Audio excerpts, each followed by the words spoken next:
نحمده ونصلي ونسلم على سيدنا ومولانا محمد رسوله النبي الأمين المكين الحنين الكريم الرؤوف الرحيم أما بعد فأعوذ بالله من الشيطان الرجيم بسم الله الرحمن الرحيم قال الله تبارك وتعالى في الكلام المجيد والفرقان الحميد إن الله وملائكته يصلون على النبي يا أيها الذين آمنوا صلوا عليه وسلموا تسليما مولاي صل وسلم دائما أبدا على حبيبك خير الخلق كلهم محمد سيد الكونين والثقلين والفريقين من عرب ومن عجم يا ربي بالمصطفى بلغ مقاصدنا واغفر لنا ما مضى یا واسع الکرم۔ اللہ رب العزت خالق کائنات اللہ جل مجدہ کی حمد و ثنا پیارے آقا کریم علیہ الصلوۃ والسلام کی بارگاہ میں عاجزانہ ہدیہ درود و سلام کے بعد تمام احباب سامعین کو السلام علیکم ورحمۃ اللہ وبرکاتہ۔ الحمدللہ تعالی اللہ رب العزت کا فضل و احسان ہے جس کی توفیق سے ہم ایک مرتبہ پھر اس ہفتہ وار مبارک محفل حمد و نعت اور درس و بیان میں شریک ہیں۔ دعا ہے کہ اللہ رب العزت اپنی رحمت پاک کا صدقہ ایسی روحانی محافل میں ہم سب کو بار بار شریک ہونے کی توفیق اور سعادت عطا فرمائے۔ ماہ ربیع الاول شریف مکمل ہونے کو ہے اور یقیناً اس مسجد میں یہ ماہ مبارک کی آخری محفل ہے اس ماہ مقدس کی۔ چند دوستوں نے کہا کہ آپ درود و سلام کے حوالے سے چند ایک باتیں پیش کریں۔ ابھی کچھ دن پہلے نادر بھائی کے گھر میں بھی اس مضمون پر بیان ہوا تھا، تو میں نے چاہا کہ چند مزید نئی چیزیں آپ کے ساتھ شیئر کر دوں۔ بنیادی طور پر اس آیت کریمہ کا ترجمہ جو ہے اس میں ایک نقطہ بڑا اہم ہے جو میں اکثر بیان کرتا ہوں درود پاک کے مضمون پر، اسی سے آغاز کرتا ہوں۔ اس آیت کریمہ کا ترجمہ جو ہے وہ دو طرح سے علماء نے بیان کیا ہے۔ بہت سارے کتب میں، تراجم میں، تفاسیر میں اس کا ترجمہ یہ ہے کہ اللہ اور فرشتے نبی پاک علیہ الصلوۃ والسلام پر درود بھیجتے رہتے ہیں، اے ایمان والو تم بھی ان کی ذات گرامی پر درود بھیجا کرو اور کثرت سے ان کی بارگاہ میں سلام عرض کیا کرو۔ ایک ترجمہ تو یہ ہے۔ کچھ اللہ والوں نے اس کا ترجمہ یہ تھوڑا سا مختلف کیا، تھوڑا سا بھی کیا بلکہ ایک لفظ صرف اضافی ہے، مگر اس ایک لفظ نے اللہ جانتا ہے کہ معنی زمین اور آسمان جتنا بدلا ہے، اور وہ یہ ہے کہ عام ترجمہ یہ ہوتا ہے کہ اللہ اور فرشتے درود بھیجتے ہیں، اور ایک ترجمہ یہ ہے کہ اللہ اور اس کے سارے فرشتے درود بھیجتے ہیں۔ صرف یہ سارے یا سب فرشتے، یہ لفظ اضافی ہے۔ اب اس سے معنی کیا بدلتا ہے؟ پہلے تو یہ بات ذہن نشین کر لیں کہ عربی زبان کا قاعدہ ہے کہ جمع جب مصاف ہوتا ہے تو وہ سارے کا معنی دیتا ہے، کل کا۔ تو یہاں جمع مضاف ہوا ہے، اس کا حقیقی معنی بنتا ہی یہ ہے کہ اللہ اور اس کے سارے فرشتے۔ اب اس سے فرق کیا پڑتا ہے؟ تو بڑی سادہ سی مثال میں اردو زبان میں آپ کو دیتا ہوں تاکہ آپ سمجھ جائیں۔ اگر یہ ترجمہ کیا جائے کہ اللہ اور فرشتے درود بھیجتے ہیں تو اس کا یہ مطلب ہرگز ہوتا ہی نہیں ہے کہ سارے بھیجتے ہیں، یہ تو لفظ سے واضح ہے۔ تو پھر یہ گمان ہو سکتا ہے یا سوال اٹھایا جا سکتا ہے یا کوئی یہ بیان کر سکتا ہے کہ یہ ایک ایسا کام ہے درود پاک والا جو اللہ نے چند فرشتوں کو دے رکھا ہے۔ جیسے ہم کہتے ہیں نا فرشتے ہمارے اعمال کو لکھتے ہیں، تو وہ لکھنے والے کتنے ہیں؟ کرامن کاتبین، وہ دو ہیں، لیکن جملہ ہے کہ فرشتے لکھتے ہیں، پھر ہم کہتے ہیں کہ فرشتے حساب و کتاب لیں گے قبر میں، وہ بھی دو ہیں، منکر نکیر۔ تو لکھنے کا کام کرامن کاتبین کا تو ہے، منکر نکیر کا نہیں ہے، اور منکر نکیر کا کام اعمال کے پوچھنے کا ہے، لکھنے کا نہیں ہے۔ اور بے شمار ملائکہ ہیں، بے شمار۔ اللہ رب العزت کی پیدا کردہ مخلوقات میں سے سب سے زیادہ تعداد میں جو مخلوق ہے وہ فرشتے ہیں، تمام مخلوقات سے 10 گنا زیادہ ان کی تعداد ہے۔ یہ ایک الگ مضمون ہے، مگر میں یہ بات کہنا چاہتا ہوں کہ اگر یہ کہا جائے کہ اللہ اور فرشتے درود بھیجتے ہیں تو پھر کوئی کہہ سکتا ہے کہ 2-4 ہوں گے جن کی ذمہ داری اور ڈیوٹی ہے، مگر ایسا نہیں ہے۔ اللہ رب العزت نے فرمایا ملائکتہ، جو بھی میرا فرشتہ ہے۔ اب اور کسی ذات کے تو فرشتے ہیں نہیں، اسی کے ہیں، تو اس کی پہچان اللہ رب العزت نے ایک ہی کرائی ہے۔ کوئی اور عمل ایسا نہیں جو سارے فرشتے کرتے ہوں، یہ ایک عمل ایسا ہے جو سارے فرشتے کرتے ہیں۔ تو رب کائنات نے فرمایا جو میرا فرشتہ ہے اس کی کوئی اور ذمہ داری ہو یا نہ ہو، اس کی کوئی اور ڈیوٹی ہو یا نہ ہو، وہ میرا فرشتہ ہوتا ہی تب ہے جب میرے محبوب پر درود و سلام پڑتا ہے۔ یہ ہے اس آیت کریمہ کا ترجمہ۔ اور بڑی ایمان افروز بات یہ ہے کہ اس آیت کریمہ میں اللہ رب العزت نے بات کو مکمل نہیں فرمایا، یہاں بات مکمل نہیں ہوئی۔ اگلا حصہ بھی اسی آیت کریمہ کا ہے، یا ایھا الذین آمنوا، تو ایمان والوں کو بھی دعوت فکر دے دی کہ اگر کوئی فرشتہ ہو کر ہر ذمہ داری پوری کرتا ہو، صرف میرے محبوب پر درود نہ پڑتا ہو، تو میں اسے اپنا فرشتہ تسلیم نہیں کرتا۔ تو تم چاہے سارے احکامات پورے کر لو، ہر اپنی ذمہ داری پوری کر لو، تمہارا ایمان اس وقت تک کامل نہیں ہو سکتا جب تک میرے محبوب کے ساتھ تم رشتہ درود و سلام قائم نہیں کر لیتے۔ اس پر ایک شعر ہے جو میں اکثر آپ کے سامنے بیان کرتا ہوتا ہوں کہ ادب سے بات کروں گا حدود کے اندر، کہ خدا کا دین ہے سارا درود کے اندر، نبی کا نام جو آئے تو جھوم جاتے ہیں، کہ حلال خون ہے شامل وجود کے اندر۔ تو اس آیت مقدسہ کے اندر اللہ رب العزت نے آقا علیہ الصلوۃ والسلام پر درود اور سلام کا حکم دیا ہے۔ یہ بات سمجھنے والی، صلو علیہ وسلموا تسلیما۔ اور حیرت کی بات یہ ہے کہ درود کا حکم ایک بار ہے اور سلام کا حکم 2 بار ہے، وسلموا، سلام بھیجو، تسلیما، اور بھیجتے ہی چلے جاؤ، کثرت سے بھیجو۔ تو 2 بار حکم سلام کا آیا، اس کا بھی ایک ریزن ہے، مکمل میں گفتگو اس پہ کروں گا۔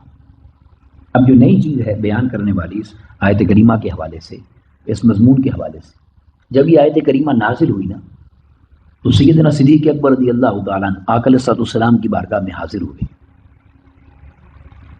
اور انہوں نے آ کر ایک سوال کیا، یا رسول اللہ صلی اللہ علیہ وسلم، اللہ رب العزت نے آپ کو جو بھی نعمت عطا فرمائی، جو بھی انعام عطا فرمایا، تو آپ کے صدقے سے اس میں سے امت کو بھی حصہ عطا فرمایا ہے۔ تو اس آیت کریمہ میں یہ جو درود پاک کا تحفہ اللہ نے آپ کو دیا ہے، یصلون علی النبی، کیا اس میں کوئی ہمارا حصہ بھی ہے؟ آپ سوال سمجھے، کیا اس میں سے کچھ ہمیں بھی حصہ ملا ہے، برکت ملی ہے؟ تو اس وقت اللہ رب العزت نے یہ آیت کریمہ نازل فرمائی۔ یہ سورہ احزاب کی آیت مبارکہ ہے، 43 نمبر، فرمایا هو الذی یصلی علیکم وملائکتہ،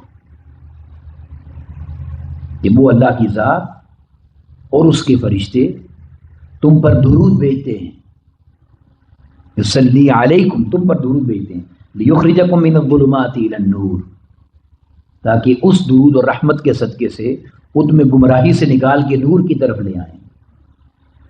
اور اس پر کیا فرمایا کہ کیونکہ یہ خاص درود پاک آقا علیہ الصلوۃ والسلام کی ذات مبارکہ کے لیے ہے اور آقا علیہ الصلوۃ والسلام کے امت سے تعلق کے صدقے حصہ ملا ہے، تو فرمایا وَكَانَ بِالْمُؤْمِنِينَ رَحِيمًا۔ اور یہ اس لیے ہے کہ یہ جو رحمت اللہ عالمین ذات ہے، اس کا امت سے تعلق ایسا ہے کہ اسی رحمت کے صدقے اللہ نے مومنین پر یہ خاص رحمت فرما دی. وَكَانَ بِالْمُؤْمِنِينَ رَحِيمًا، وہ مومنین کے لیے بڑا ہی رحیم ہے، بڑا ہی رحیم.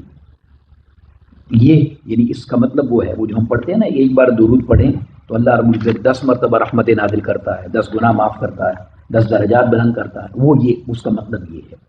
تو فرمایا آقا علیہ السلام نے کہ یہ آیت کریمہ اللہ نے بھیجی ہے کہ جو مجھ پر درود پڑتا ہے تو اللہ رب العزت بھی اس پر اپنی بارگاہ سے رحمت نازل فرماتا ہے. درود کا معنی رحمت اور برکت ہے، اس پر نازل ہوتی ہیں، جس کی وجہ سے پھر وہ گمراہی سے نکلتا ہے اور نور کی طرف آ جاتا ہے. لِيُخْرِجَكُم مِّنَ الظُّلُمَاتِ إِلَى النُّورِ. اب اس آیت کریمہ کے اندر ایک بڑا ایمان افروز علمی نکتہ ہے، اور بڑے سادہ لفظوں میں اس کو بیان کروں گا، آپ توجہ رکھیں.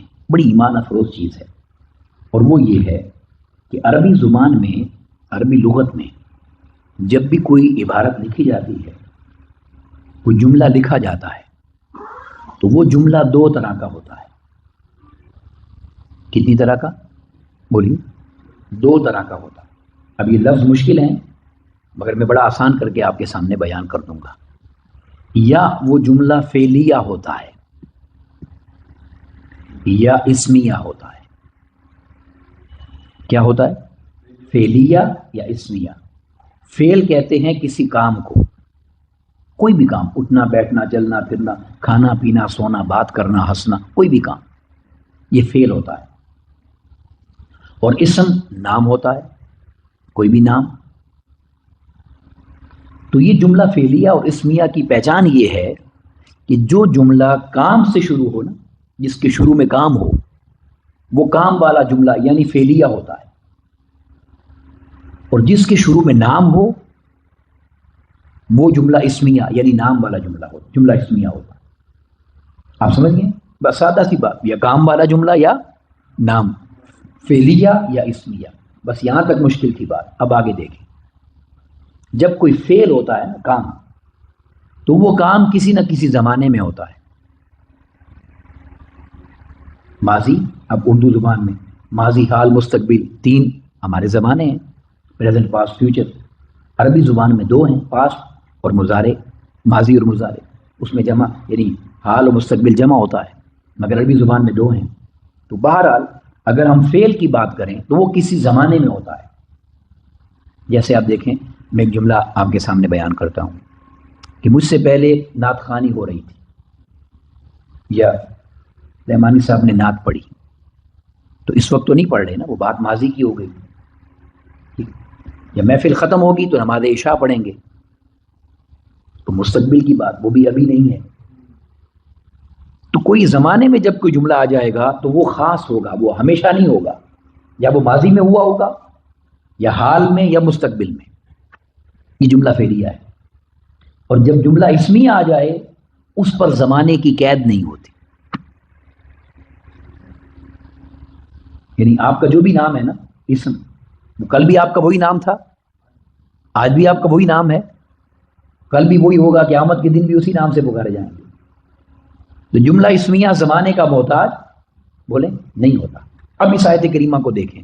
اللہ رب العزت نے اسے جملہ فعلیہ نہیں بنایا.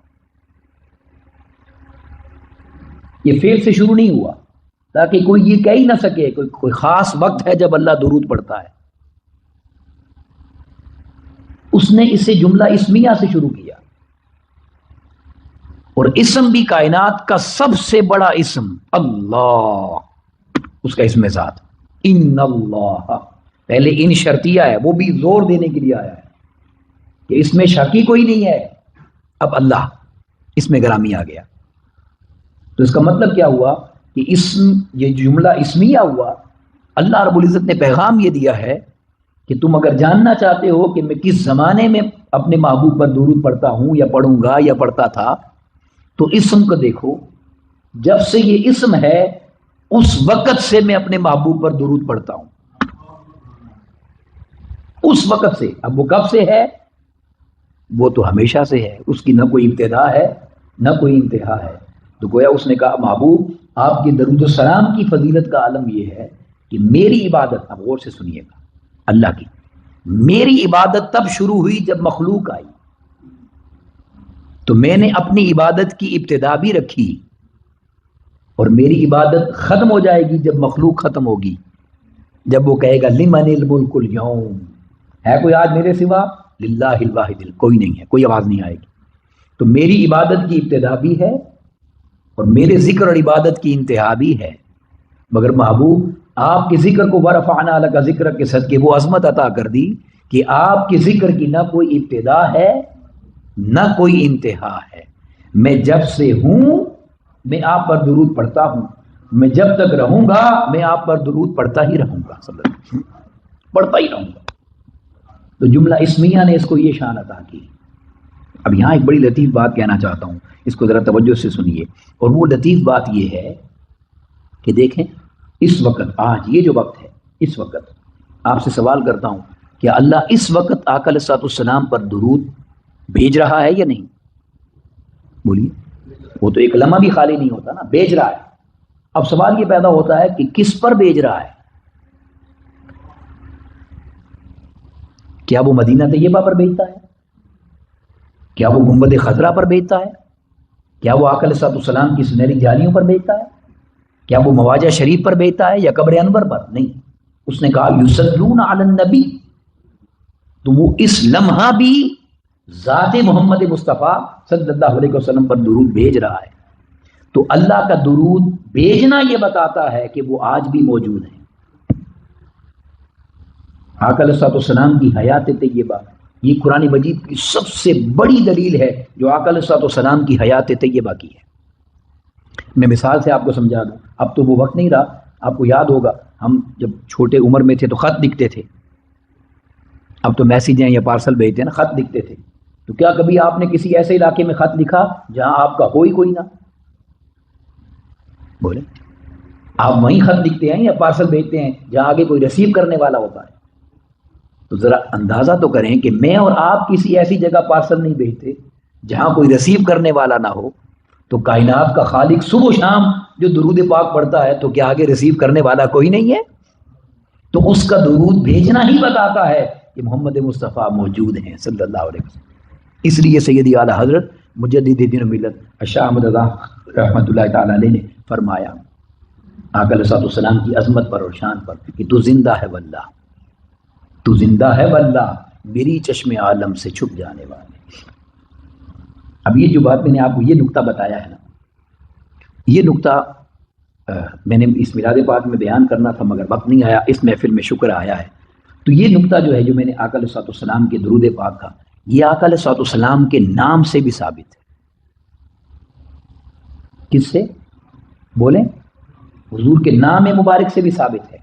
کیسے؟ آقا علیہ الصلوۃ والسلام کا اسم مبارک شروع ہوتا ہے میم سے، میم، تو اس میم کا آپ مطلب سمجھیں ماضی۔ کیا؟ ماضی۔ آگے ہے ہا، تو حال، اس ہا کا مطلب حال سمجھیں، ماضی اور حال۔ آگے پھر میم آتا ہے تو اس میم کا مطلب مستقبل سمجھیں، تو ماضی، حال اور مستقبل۔ آگے ہے دال، تو وہ ذات جس پر ماضی، حال، مستقبل میں درود چلتا ہی رہے اسے محمد مصطفیٰ کہتے ہیں صلی اللہ علیہ وسلم۔ وہ ذات محمد مصطفیٰ ہے صلی اللہ علیہ وسلم۔ تو یہ آقا علیہ الصلوۃ والسلام کے نام مبارک کی برکت ہے۔ اب جو حدیث پاک میں آپ کے ساتھ شیئر کرنا چاہتا ہوں، چند ایک حدیث ہیں۔ اس حدیث پاک کو بیان کرنے سے پہلے میں آپ کی توجہ اس عمر کی طرف دلانا چاہتا ہوں کہ بڑی توجہ سے سنیے گا یہ مضمون۔ حضرت ابی بن کعب رضی اللہ تعالی عنہ اپنے والد گرامی سے روایت کرتے ہیں، جلیل القدر صحابی کہ کان رسول اللہ صلی اللہ علیہ وسلم اذا ذهب ثلث اللیل قام فقال، رات کے آخری پہر آقا علیہ السلام باہر تشریف لائے اور آپ اپنی زبان مبارک سے یہ فرما رہے تھے، یا ایھا الناس اذکروا اللہ اذکروا اللہ، اے لوگو اللہ کا ذکر کرو، اللہ کا ذکر کرو، رات کی تہجد کے وقت۔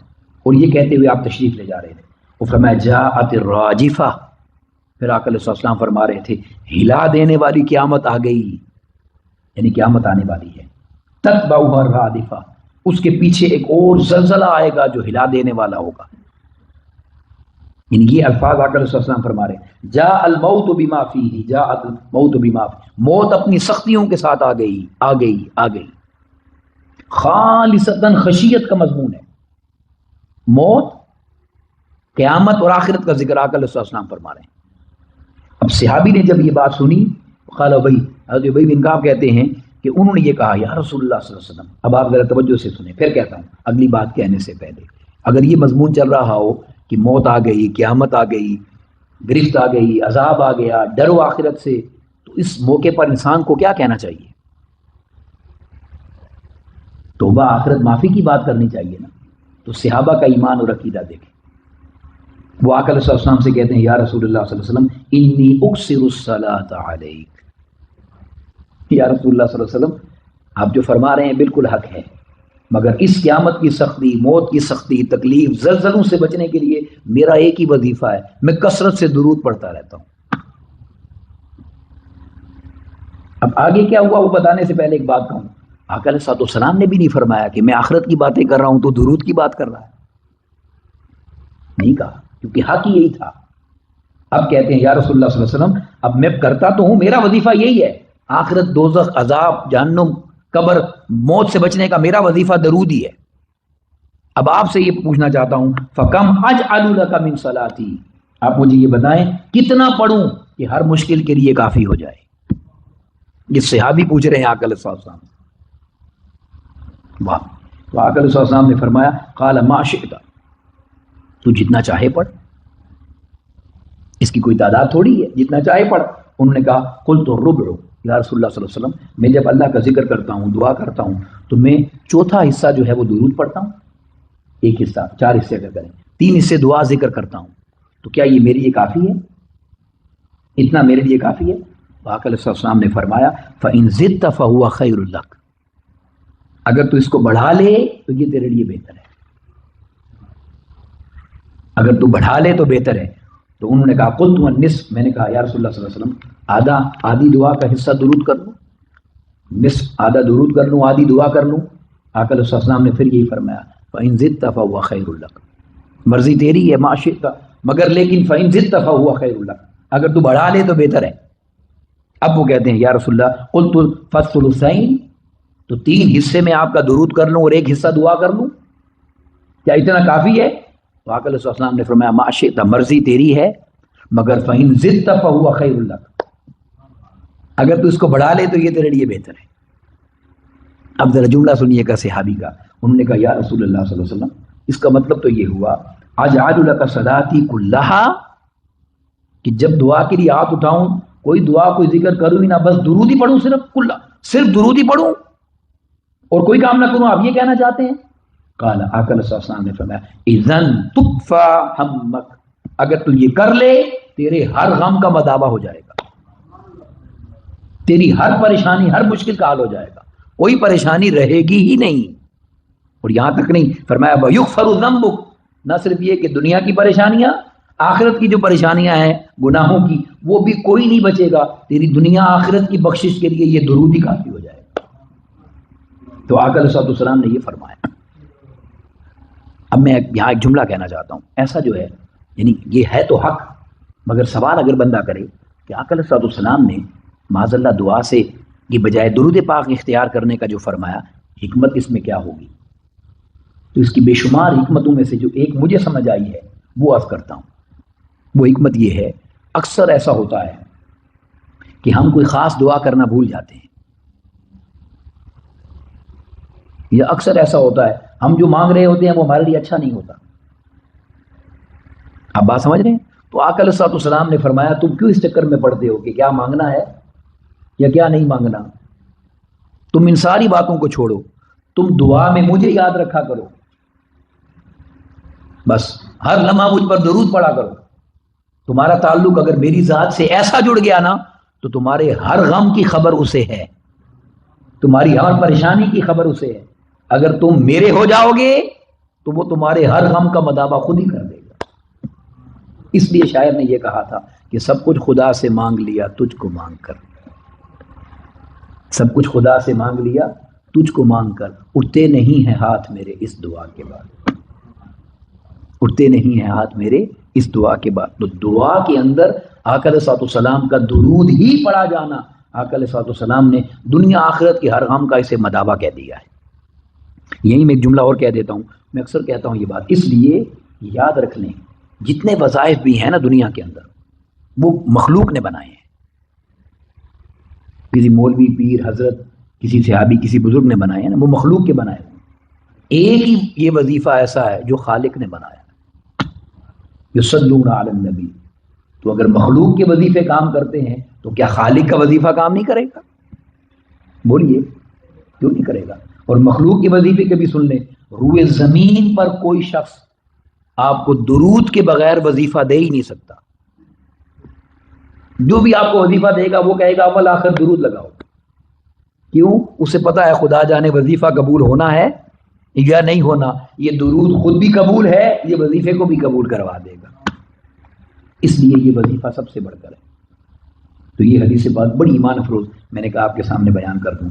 اب یہاں حضور مولا کائنات علیہ السلام نے ایک طویل حدیث پاک روایت کی، طویل حدیث پاک ہے، وہ میں آپ کے سامنے عرض کرتا ہوں۔ آقا علیہ السلام نے فرمایا جو شخص حج ادا کرتا ہے، فریضہ حج ادا کرتا ہے اور اس کے بعد کسی غزوے میں شریک ہوتا ہے، کسی غزوے میں چلا جاتا ہے، تو اللہ رب العزت اس غزوے میں شریک ہونے کا جو اس کو ثواب دیتا ہے وہ ثواب یہ ہے کہ اسے 400 حج کے برابر ثواب ملتا ہے۔ کتنا بولیے؟ 400 حج کے برابر۔ جب کوئی اس طرح غزوے میں شریک ہو کہ حج کے بعد غزوے میں چلا جائے، تو یہ بات سن کر وہ لوگ جن پر حج استطاعت نہیں رکھتے تھے یا جو بیمار تھے، کمزور تھے، غزوہ نہیں کر سکتے تھے، وہ پریشان ہو گئے کہ ہم اتنے بڑے اجر سے محروم رہ گئے۔ تو آقا علیہ السلام نے فرمایا کہ اللہ نے مجھ پر وحی بھیجی، اللہ نے میرے اوپر وحی نازل فرمائی، اور وحی نازل فرما کے فرمایا محبوب وہ لوگ جو استطاعت نہیں رکھتے اس امر کی، ان کے لیے یہ اعلان کر دیں کہ جو شخص آپ پر ایک مرتبہ درود بھیجے گا، کتنا بولیے؟ صرف ایک مرتبہ درود بھیجے گا، اللہ اس کو 400 غزوات کا ثواب عطا کرے گا۔ یہ 10 رحمتیں 10 برکتیں تو بہت پیچھے رہ گئی بات، فرمایا اس کو 400 غزوات کا ثواب عطا کرے گا، اور فرمایا اس 400 غزوے میں سے ہر غزوے کا ثواب 400 حج کے برابر عطا کرے گا۔ اب بتائیں روئے زمین پر کوئی ایسا ذکر اور عبادت ایک منٹ بھی نہیں لگتا، اللہم صلی علی سیدنا و مولانا محمد وعلی آلہ وصحبہ وبارک وسلم۔ فرمایا جو یہ پڑھ لے 400 غزوات کا ثواب، 400 جنگیں لڑنا دشمن کے ساتھ، اور ہر جنگ 400 حج کے برابر۔ اور راوی کون ہے؟ جس کے علم پر کوئی بات ہی نہیں کر سکتا، حضور مولا کائنات علیہ السلام، مولا علی علیہ السلام۔ تو فرمایا اللہ رب العزت نے اس درود و سلام کو اتنی عظمت اور اتنی فضیلت اور اتنی شان عطا کی ہے۔ اب یہاں ایک بڑی لطیف بات ہے جو میں عرض کرتا ہوں، پھر 2 حدیث اور ہیں، پھر ہم نماز کا وقت ہو جائے گا۔ یاد رکھ لیں اس درود پاک کو اللہ نے اتنی عظمت اور فضیلت دی ہے کہ ہم ساری زندگی بیان کریں تو کم ہے، مگر ایک بڑی لطیف بات ہے اس کی فضیلت اور شان سمجھنے کے لیے کہ دیکھیں اللہ رب العزت نے اپنے ذکر کے لیے جو عبادت رکھی نا، نماز، اور اپنے محبوب پاک کے ذکر کے لیے جو درود رکھا، دونوں کا نام ایک ہی رکھا، اقیم الصلاۃ، نماز قائم کرو، صلو علیہ، درود بھیجو۔ اب بڑی عجیب بات ہے، یا معاذ اللہ اللہ کے پاس لفظوں کی کمی ہے؟ کوئی کہہ سکتا ہے؟ بولیں تو ایسا کیوں ہے؟ ایسا کیوں ہے؟ بس ایسا اس لیے ہے کہ جو اس کے ذکر اور اس ذکر میں فرق کرتے ہیں نا، انہیں اللہ رب العزت نے راستہ بتا دیا کہ جب میں نے نام الگ رکھنا گوارا نہیں کیا تو تم مصطفیٰ کے ذکر کو میرے ذکر سے جدا کیسے کر سکتے ہو؟ میں نے وہی لفظ اپنے ذکر کے لیے رکھا اور وہی لفظ اپنے محبوب کے ذکر کے لیے رکھا کہ میں نے اس کو اتنی عظمت عطا کی ہے کہ تم وہاں تک پہنچ بھی نہیں سکتے۔ اب یہ جو حدیث پاک ہے حضرت عمار بن یاسر رضی اللہ تعالیٰ عنہ روایت کرتے ہیں، اور اس کے الفاظ یہ ہیں، قال رسول اللہ صلی اللہ علیہ وسلم، آقا صلی اللہ علیہ وسلم نے فرمایا، ان اللہ وکل بقبری ملکن، اللہ رب العزت نے میری قبر پر ایک فرشتہ مقرر کیا ہوا ہے، وہ وہاں پر اس کی ڈیوٹی ہے، اور اعطاہ اسماء الخلائق، اور اس سے اللہ رب العزت نے سماعت یہ دی ہے، اتنی تیز دی ہے کہ میری قبر پر کھڑے ہو کر ہر مخلوق کی بولی سنتا ہے، ہر مخلوق کی بولی سنتا ہے۔ فرمایا فلا یصلی علی احد، کوئی شخص ایسا نہیں ہے جو مجھ پر درود پڑھے الی یوم القیامہ، قیامت تک، الا بلغنی، حتیٰ کہ وہ مجھ تک پہنچاتا ہے اس کا درود۔ اگلی بات بڑی لطیف ہے، کیسے پہنچاتا ہے؟ باسمہ و اسم ابیہ، اس کا اور اس کے باپ کا نام لے کر بتاتا ہے، اس نے پڑھا ہے جس کے باپ کا نام یہ ہے، ہائے ہائے۔ اور اس کے بعد ایک حدیث پاک میں ہے اس کا قوم اور اس کا علاقہ بھی بتاتا ہے، فلاں قوم کا فلاں علاقے کا ہے۔ یعنی ہم جب درود پڑھتے ہیں تو اللہ رب العزت ہمارے والدین کی حاضری بھی حضور کی بارگاہ میں لگا دیتا ہے، سبحان اللہ۔ اندازہ کریں کتنی بڑی بات ہے۔ اور پھر اس کے بعد فرمایا ھذا فلان ابن فلان قد صلی علیک، یہ فلاں بن فلاں ہے یا رسول اللہ صلی اللہ علیہ وسلم، اس نے آپ پر درود پڑھا ہے۔ اب اس حدیث پاک میں سے کئی لوگ یہ بات کرتے ہیں معاذ اللہ کہ آقا علیہ الصلوۃ والسلام خود نہیں سنتے۔ کئی حدیث ایسی بھی ہیں جس میں آقا علیہ الصلوۃ والسلام نے فرمایا میں سنتا ہوں، مگر میں صرف یہاں ایک بات کہوں گا، آپ بات سمجھ جائیں گے۔ یہ جو قبر پر کھڑا ہے درود پہنچانے کے لیے، یہ خادم اور نوکر ہے یا نہیں؟ بولیں، خدمت کر رہا ہے نا، نوکری کر رہا ہے۔ تو جس کے نوکر کی سماعت اتنی ہے کہ تمام مخلوقات کا سن لیتا ہے، تو اس کے آقا کی سماعت کا عالم کیا ہوگا؟ کیا آقا کی شان کم ہوتی ہے؟ تو پھر کہتے ہیں جی کہ پہنچا کیوں رہا ہے فرشتہ؟ تو اس کا جواب بھی سن لیں۔ اللہ نے آقا علیہ الصلوۃ والسلام کے لیے ایک فرشتہ رکھا، اپنے لیے دو رکھے۔ یہ جو دو بیٹھے ہوئے ہیں دائیں بائیں صبح و شام، یہ لے کے جاتے ہیں، تو اس کا کیا مطلب ہے؟ اللہ بھی نہیں سنتا؟ تو ایسی عقل پہ انا للہ و انا الیہ راجعون۔ تو اس نے حضور کے لیے ایک رکھا تاکہ جو فتویٰ حضور پر لگاؤ وہ ڈبل ہو کے میرے اوپر بھی آ جائے گا۔ یہ بارگاہ کا پروٹوکول ہوتا ہے، وہ جانتے ہیں مگر ادب اور احترام سے پیش کیا جاتا ہے، ادب اور احترام سے پیش کیا جاتا ہے۔ تو یہ حدیث پاک ایک تھی۔ اور دوسری حدیث پاک حضرت عامر بن ربیعہ رضی اللہ عنہ اس کو روایت کرتے ہیں، آقا علیہ السلام نے فرمایا ما من مسلم یصلی علیہ الا صلت علیہ الملائکہ ما صلی علیہ، جب مجھ پر کوئی درود پڑھتا ہے، جب تک پڑھتا رہتا ہے فرشتے بھی اس پر درود پڑھتے رہتے ہیں۔ میں نے چند مختلف حدیث آپ کو دینی ہے، اگلے الفاظ بڑے ایمان افروز ہیں۔ اس کے بعد آقا علیہ السلام نے جانتے ہیں کیا فرمایا؟ آقا علیہ السلام نے فرمایا اب تمہیں بتا دیا ہے، درود کی ساری شانیں بتا دی ہیں، ساری فضیلتیں بتا دی، ساری عظمتیں بتا دی، اب یہ بھی سن لو۔ فَلْيُكِلَّ الْعَبْدُ مِنْ ذَلِكَ أَوْ لِيُكْثِرْ، اب بندے تیری مرضی، تھوڑا پڑھ یا زیادہ پڑھ، اب یہ تیرے ہاتھ میں ہے۔ ہم نے تجھے بتا دیا ہے کہ تجھے کیا کیا ملنا ہے، اب یہ تیرا کام ہے، تو چاہے تو تھوڑا پڑھ اور چاہے تو زیادہ پڑھ۔ اور پڑھنے پر کیا ملتا ہے؟ حضرت ابو کاہل رضی اللہ عنہ روایت کرتے ہیں، آقا علیہ السلام نے فرمایا یا ابا کاہل انہ من صلی علیہ کل یوم ثلاث مرات وکل لیلۃ ثلاث مرات، جو شخص صبح بھی 3 مرتبہ شام بھی 3 مرتبہ مجھ پر درود پڑھے، صرف 3 مرتبہ۔ اور جملہ سنے کیا ہے؟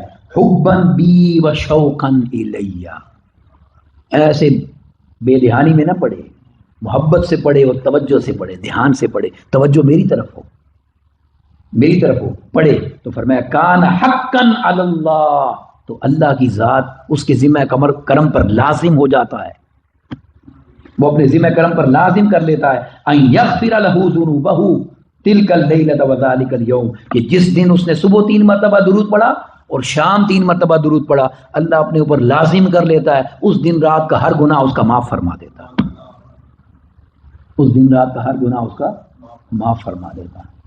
تو یہ درود و سلام ایک ایسا ذکر ہے اور ایک ایسا تحفہ ہے کہ اس سے بڑی نعمت امت کو کوئی اور عطا نہیں ہوئی ہے۔ اللہ رب العزت ہمیں اس نعمت کی قدر کرنے کی توفیق عطا فرمائے اور کثرت سے آقا علیہ السلام کی ذات گرامی پر درود و سلام پڑھنے کی توفیق عطا فرمائے۔ وما علینا الا البلاغ المبین۔ السلام علیکم ورحمۃ اللہ۔